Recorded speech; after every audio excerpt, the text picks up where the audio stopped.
नमस्कार मैत्रिणींनो. तर फिटिंग करताना काय काळजी घ्यायची मी तुम्हाला सांगते. तर आपण हा ब्लाऊज पूर्ण शिवून झाला आहे ना, तर शिवून आता फिटिंग चालू आहे. तर त्यावेळेस हे बघा, हे अशा पद्धतीनं ब्लाऊज हा लावून बघायचा आहे का कुठं काय, की आपली व्यवस्थित फिटिंग येते. म्हणजे कुठे तुम्हाला इथं कमी करावं लागत नाही, इथं जास्त करावं लागत नाही. जर तुमचं हे असं व्यवस्थित आलं ना, तर ब्लाऊज हा व्यवस्थित येतो. म्हणजे कुठेच बिघडत नाही. परत तुम्हाला कमी जास्त करायची गरज पडत नाही.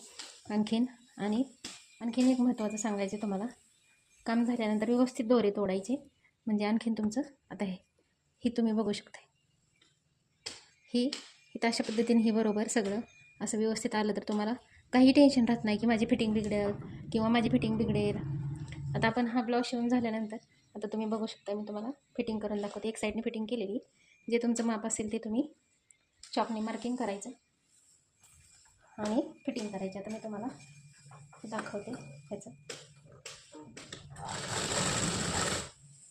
आता इथं बरोबर आता खाली माप टाकलेलं आहे मी. आता हे वरचं माप टाकायचे. बरोबर हे लुकपट्टी जर असेल ना, म्हणजे हुक अडकवायची, तर तिथलं सोडून द्यायचं जादाचं. आणि जेवढी तुमची छाती असेल, आता इथे ही 8.25चं माप आहे आणि खाली 7चं माप आहे. जेवढं तुमच्या कस्टमरचं असेल तेवढं तुम्ही टाकायचं. आणि हे असं व्यवस्थित हे बघा, हे अशा पद्धतीनं पकडायचं. आणि इथं पण हे बरोबर असं बरोबर आलं आहे का ते बघायचं, म्हणजे तुमची फिटिंग व्यवस्थित येते. आता इथं बरोबर बाहीचं माप आहे 5.5ला 1 दोरी कमी. जेवढं कस्टमरचं असेल तेवढं मोजून घ्यायचं व्यवस्थित आणि तेवढं टाकायचं. तर इथं पहिल्या टिपला आपल्याला मार्किंग केलं की संपला विषय. आता तुम्हाला आणखी मी 2 टिपा मारते शेजारी लगेच त्याच्या असं एवढ्या अंतराने टिपा मारून घ्यायच्या. म्हणजे कशासाठी टिपा मारायच्या मी तुम्हाला सांगते. एवढ्या अंतराने तुम्ही मारले ना, आणि हिथली पण एक कडाची मारून घ्यायची.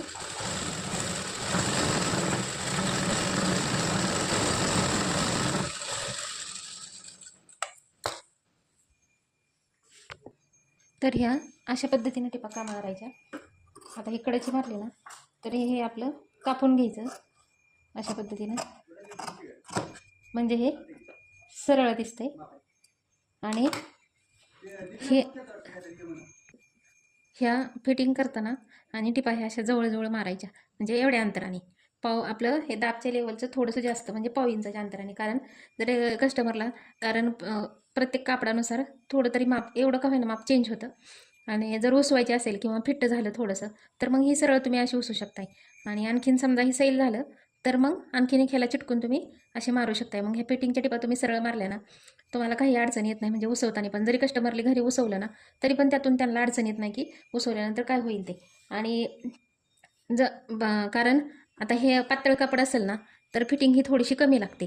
आणि जाड कापड जर असेल ना, आता एखादं कापड जाड असतं, एकदम कडक असतं, त्याचं फिटिंग थोडंसं जास्त लागू शकतं. कारण प्रत्येक कापडानुसार थोडी का होईना फिटिंगमध्ये चेंज होतं. एक म्हणजे आपल्या ह्या टेपची 1 दोरी किंवा 1.5 इंच असं, ही एवढं किंवा ही एवढं असं किंवा अर्धा इंच, अशा पद्धतीने फरक पडतो. जाड कापडाला माप जास्त लागतं. म्हणजे जर जे तुम्हाला 8 लागत असेल तर तिथं 8.5 सुद्धा लागू शकते किंवा 8.25 लागू शकते. कापडावर पूर्णपणे अवलंबून आहे थोडीफार फिटिंगचं. म्हणजे आणि पातळ कापड असेल तर कमी फिटिंग लागते. तर अशा पद्धतीने तुम्ही ब्लाऊजची फिटिंग करायची.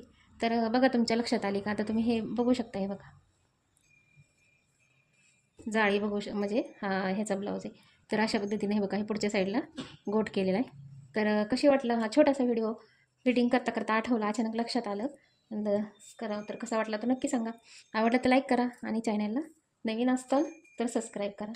नवीन व्हिडिओत भेटू, तोपर्यंत सर्वांना बाय, नमस्कार.